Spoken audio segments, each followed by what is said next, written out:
সেজদাবিহীন, আল্লাহর জন্য জীবন দেওয়া অকাতরে, দেশের জন্য, ইমানের জন্য এই হিম্মত সেজদাবিহীন আসবে না। স্লোগান দেওয়া যাবে।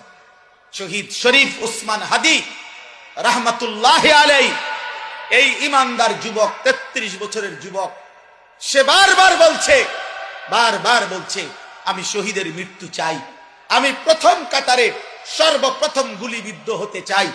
সে বলেছে সে দেশের জন্য আমি আমার শেষ রক্তটুকু দিতে চাই। এই যুবক ইমানদার ছিল, 5 ওয়াক্ত নামাজ পড়তো প্রতিদিন। খোদার কসম, সে ফজরের নামাজ জামাতে পড়তো। তার বাবা আলেম ছিলেন, সে নিজে হাফেজে কোরআন ছিল। ফজরের নামাজের জন্য ক্যাম্পেইন করত, বন্ধুদেরকে উঠাইতো। ফজরের নামাজ সহ 5 ওয়াক্ত নামাজ জামাতে পড়তো। যেদিন গুলিবিদ্ধ হয়েছে সেদিন সে জুমার নামাজ পড়েই এই প্রথম ঘর থেকে, মসজিদ থেকে ফিরছিল। তো এরপরে গুলিবিদ্ধ হয়েছে। আমার বন্ধু, এই যুবক আল্লাহর কোরআন পড়তে পারত বিশুদ্ধ, রসুলের হাদিস পড়তে পারত বিশুদ্ধ। তার মা পর্দানশীল, তার স্ত্রী পর্দানশীল, তার ভাই বড় আলেম, তার বাবা বড় আলেম, সে নিজে হাফেজে কোরআন, সে আগে মাদ্রাসায় পড়ালেখা করছে। আল্লাহ তাআলা এই জন্য বলছে, যুবক, দেশ প্রেমের কথা তো অনেকেই বলে, মাতৃভূমির কথা তো অনেকেই বলে, রাজনীতির লম্বা লম্বা স্লোগান, বক্তৃতা, বিবৃতি অনেকেই তো মারে, কিন্তু আমি আল্লাহ তোর কলিজায় ঈমানও দেখলাম, দেশ প্রেমও দেখলাম, দুইটা আমি একসাথে গ্রহণ করে।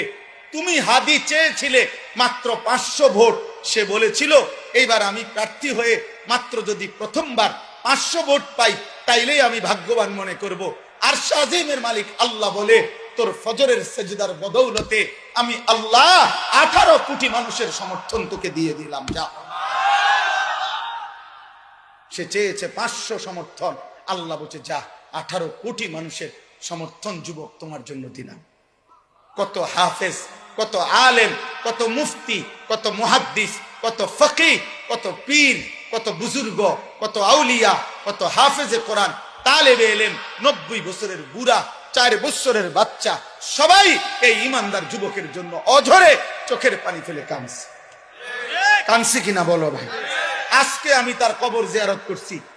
আজ আমি তার কবর জিয়ারত করে আসছি 11টা, 11:30টার দিকে। আপনার তখন আরেকটু পরে, আপনার তখনও দেখছি অজস্র মানুষ তার কবর জিয়ারত করতেছে। যেই দাঁড়ায় রয়েছে আমি তাকায় দেখলাম সব কাঁদতেছে, সব কাঁদতেছে, সবাই কাঁদতেছে। আমার ভাই, তার তো ব্যাপক কোনো দীর্ঘদিনের রাজনীতি করে নাই, কোনো টাকা পয়সা খরচ করে নাই, কিন্তু তার মধ্যে ইখলাস ছিল, ইমানের মধ্যেও বিশুদ্ধতা ছিল। দেশ প্রেম বলতে যা বলছে, স্বাধীনতা, সার্বভৌমত্ব, আজাদির কথা, মাতৃভূমির স্বাধীনতার কথা, নিরাপত্তার কথা, সে ভারতীয় আধিপত্যবাদের বিরুদ্ধে সে একাই বলেছে। যদি কেউ না বলে আমার প্রতি ইঞ্চি জমিন আমার সীমান্তের হেফাজতে, আমি হাদি একাই বলে যাব। সে প্রমাণ করেছে আমি হাদি একাই বাংলাদেশ। হ্যাঁ, কেউ না থাকুক আমার, আমি বলেই যাব, আমি বলেই যাব। এই জন্য আল্লাহ তাআলা এত কোটি মানুষের চোখের পানি তার জন্য ঝরাইছে যুবক। এই জন্য যুবক ভাই, তোদেরকে বলি, মরিলে এমন মরা ময়ূর, বাঁচলে এমন বাঁচা বাইছ।